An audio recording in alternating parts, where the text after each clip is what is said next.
Bikin kita yang udah ada yang nawarin Bapak jadi menteri belum nih Pak? Bismillahirrahmanirrahim. Jumpa lagi dengan channel Rumpi Demokrasi. Kali ini ada pembahasan menarik. Apakah Pak Mahfud ini sudah ditawarkan menteri oleh Pak Prabowo Subianto?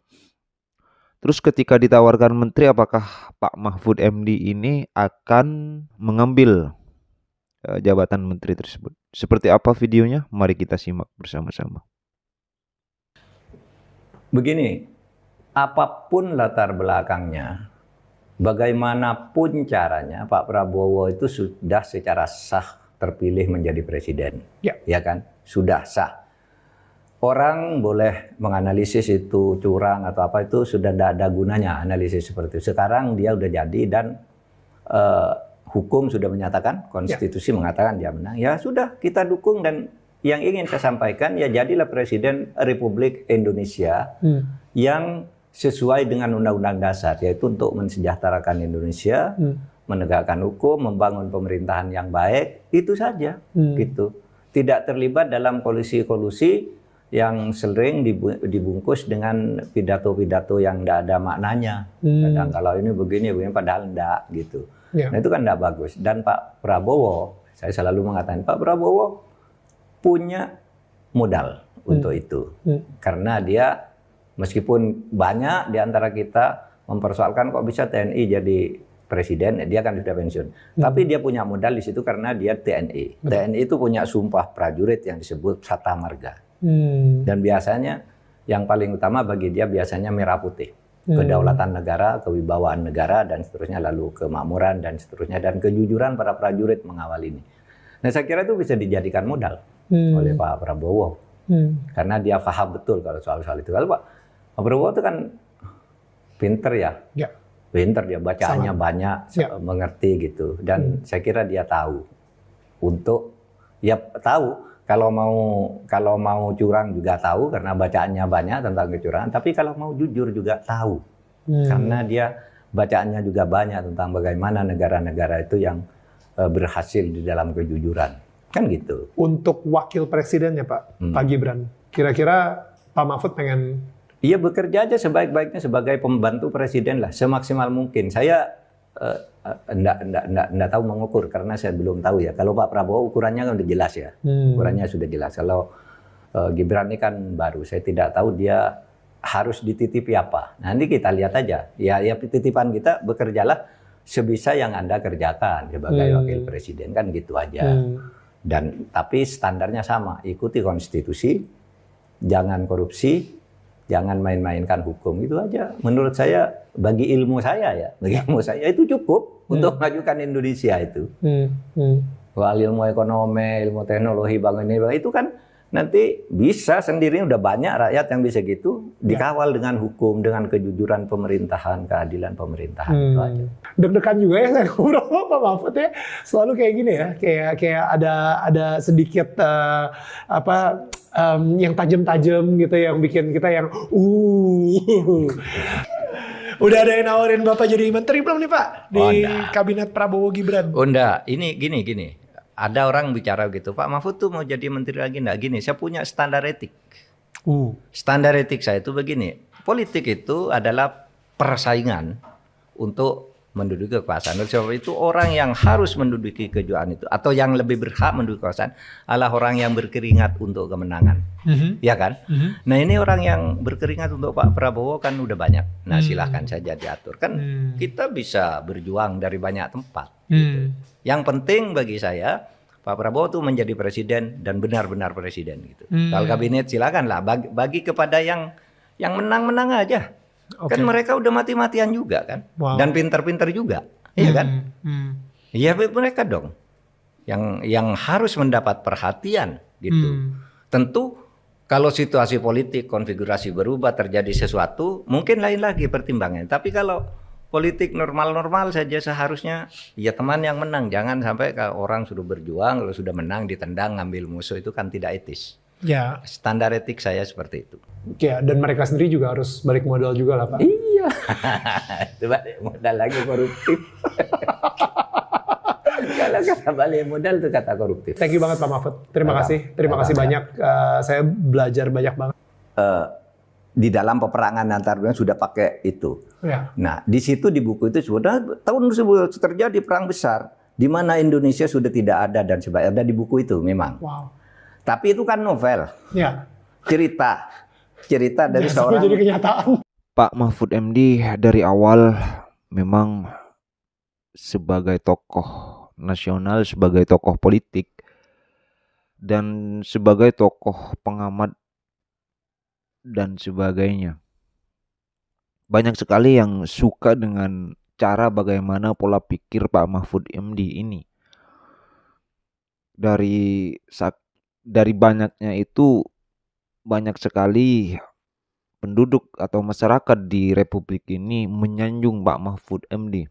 Baik itu ketika menjadi mahkamah, sampai beliau terakhir menjabat sebagai menteri. Tentunya ya. Cuma beberapa bulan terakhir masyarakat banyak yang kurang respect terhadap Pak Mahfud ketika Pak Mahfud berbicara persoalan kebijakan Presiden Jokowi. Akhir-akhir ini memang Pak Mahfud sering dan bahkan kadang juga menyentil bagaimana aturan, bagaimana korupsi, bagaimana kebijakan Pak Jokowi. Sehingga Pak Mahfud MD lupa terhadap beliau pernah juga berada di kementerian bersama Pak Jokowi selama 4 tahun. Jadi artinya meskipun keburukan, meskipun banyak kebijakan Pak Jokowi ini tidak pro rakyat lah. Semestinya kalau memang itu tidak pro rakyat, kebijakan presiden itu tidak pro rakyat, seharusnya Pak Mahfud ini menantang dari awal ketika Pak Mahfud berada di dalam.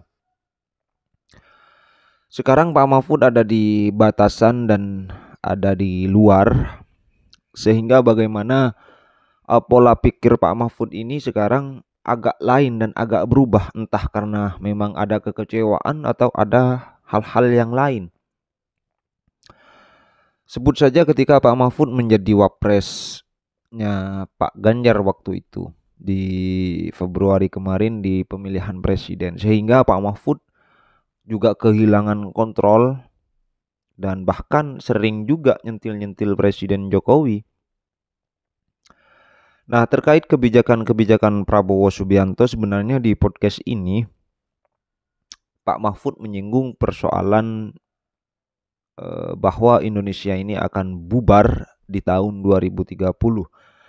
Mengingat Pak Mahfud waktu itu memflashback apa yang sudah dikatakan oleh Pak Prabowo Subianto ketika tahun 2018 sebelum Pilpres menghadapi Pak Jokowi. Nah, Pak Prabowo waktu itu juga mengatakan bahwa kalau masih pemerintahan seperti ini maka Indonesia akan bubar. Dan sebenarnya di podcast ini juga Pak Mahfud menjelaskan kalau Pak Prabowo itu sudah mempunyai dasar dan landasan. Semoga Pak Prabowo tidak berubah dan bisa memberantas koruptor-koruptor yang ada di Republik ini. Sebenarnya persoalan koruptor itu tergantung bagaimana pengawalan kita. Saya rasa kalau untuk Prabowo Subianto orangnya tidak bisa diragukan lagi lah. Pasti akan memberantas seluruh koruptor itu. Tergantung bagaimana cara kita melihat kebijakan Pak Prabowo nantinya. Mari kita kawal bersama-sama ya. Terkait apa yang dikatakan Pak Prabowo pada tahun 2018 itu saya rasa tidak elok juga kalau diulang hari ini. Karena waktu itu mungkin ada kekecewaan dari Prabowo Subianto ya. Karena beda pandangan politik dengan Pak Jokowi waktu itu di 2018. Sehingga kita tahu semuanya bahwa Pak Prabowo waktu itu juga mempunyai para pengikut keras yang menentang seluruh kebijakan Pak Jokowi waktu itu. Karena ada cebong kampret waktu itu. Nah, tapi sekarang kan peribahasa seperti itu dan pengikut-pengikut kerasnya Pak Prabowo kan hampir sekarang sudah luluh lantah dan punah, sudah tidak ada. Jadi saya rasa nggak mungkin juga Indonesia juga akan bubar di tahun 2030. Dan saya rasa kalau yang dikatakan Pak Prabowo Subianto waktu itu hanya mengulas apa yang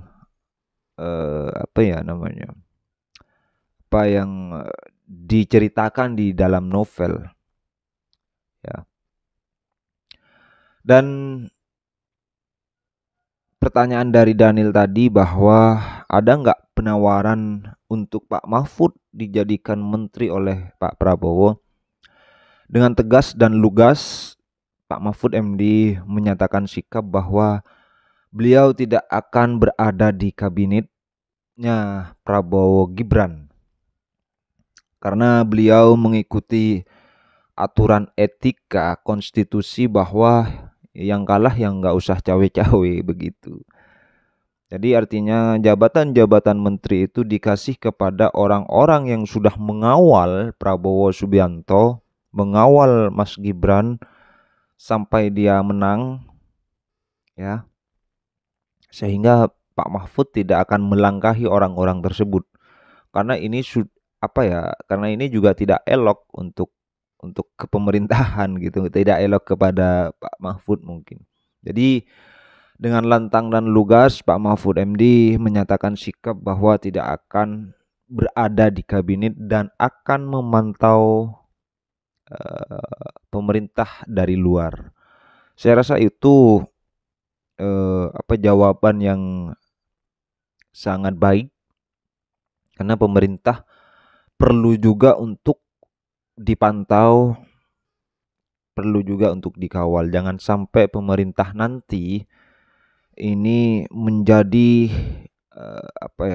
menjadi seenaknya saja tanpa ada yang memantau begitu. Saya rasa itu. Terima kasih. Assalamualaikum warahmatullahi wabarakatuh.